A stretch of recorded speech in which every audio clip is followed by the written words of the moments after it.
Manu and Tim, thank you all for allowing us to use the facility today. This is a milestone for this university, for the system. Glenn, it's an honor to be with you, and Jeannie. We had a fabulous session of the legislature. You all are really blessed to have these two working for you. We were in lots of foxholes together, and they are amazingly capable individuals who represent you very well. And so join with me one more time in saying thanks for this.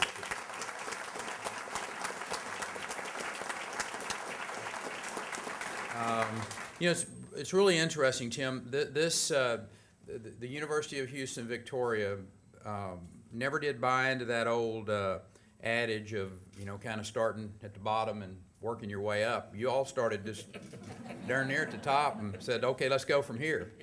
And that's the attitude. It's a great attitude to have. And you know, the wheels are turning now, and round the clock, if you will. We're seeing, you know, freshman students and sophomore students showing up, and this school is going to continue to grow. And I would suggest in a decade, when we look back, this institution in this city is going to be on a march to greatness. Now, since, you know, I was kind of confused. I was thinking about this, about what are you going to call your freshmen? You know, over at A&M we were calling them fish, and I'm figuring about a Jaguar's got to be a cub, I guess. So as your cubs get, you know, rolling in here and getting started, I'll let y'all figure that one out, Tim. But this is a remarkable school, and it's got a remarkable relationship with Victoria College, and given the running start, if you will, that we have here, and the strong support from this community. I mean, this is a reflection of the support of the community in this room. I know it's anecdotal, but it is a powerful message for those of us in Austin as we look and we make decisions about, you know, where are we going to prioritize our expenditures. And this piece of legislation and the expansion of the school, I don't think could have come at a better time. I don't think it could have come at a better place. And this community's show of support for that is very important. It's clear that the folks of Victoria understand the strong impact that education has on our economy. The impact it has on this community, the impact that it has on the lives of these young men and women who have chosen to come here, and the way that they're going to impact the future of this state. You know, studies tell us that the post-high school education is required for this new economy that we're going into. When you look at the world that we compete in today, and being able to have that key of a degree from an institution of higher learning is imperative that we make it available and affordable and accessible to the next generation of Texans that are going to take over. And the students that are graduating from here, they're not just going to be competing with the folks over in Houston or the folks in College Station. I mean, they're going to be competing around the world. I was sharing with the Chancellor in a meeting that I had last week with the Asian American Chamber of Commerce, and that community is so powerful across the state. And we were talking about our ability to compete in the world. And Texas' reputation every day is moving up from the standpoint of places where people want to live. And they want to raise their family because they know that we are committed to not only an economy, but also that skilled workforce that has to be in your community if it's going to be the place where you come to invest your capital. Companies that are deciding today, where do we want to live? As America goes through some pretty tough economic times,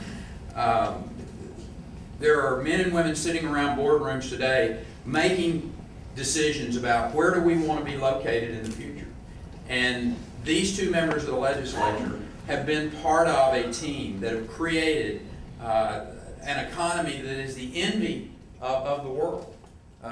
You pick, I mean, of all places, the New York Times, day before yesterday, was talking about that Texas is the place that other states ought to look at about how to put their economies in order to be competitive in this new world economy that we're competing for. And I tell people, I say, it's no surprise, and it didn't happen by accident, that Texas is the home to more Fortune 500 companies than any other state in the nation. We're the #1 exporting state. We created more jobs in 2008 in this state than the other 49 states combined. I mean, that's the way it ought to be.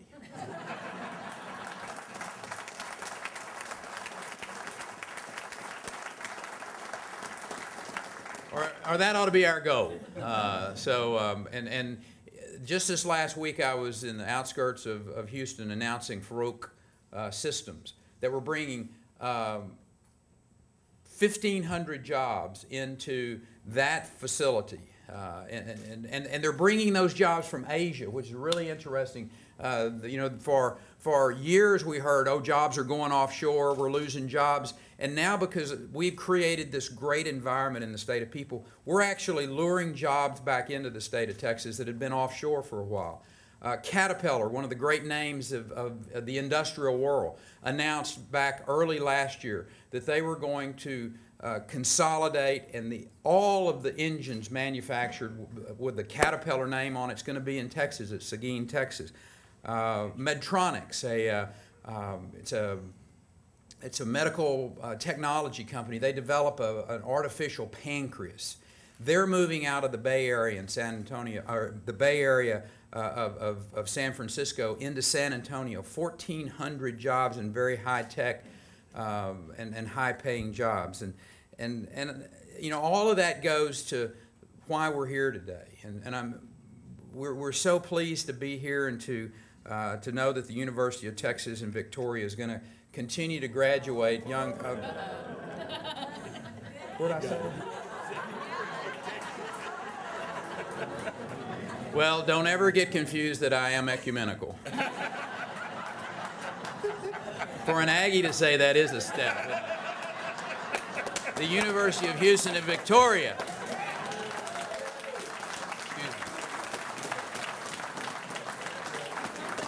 It's these students.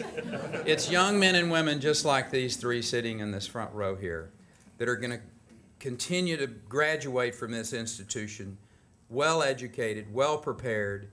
They're going to be the ones that meet the call of those employers that are looking around the world, where do we want to be? And time after time in the future, that answer to that question is going to be Texas. And I want to say congratulations. Congratulations on this great milestone. I have no doubt in my mind of the growth that will continue to happen at this institution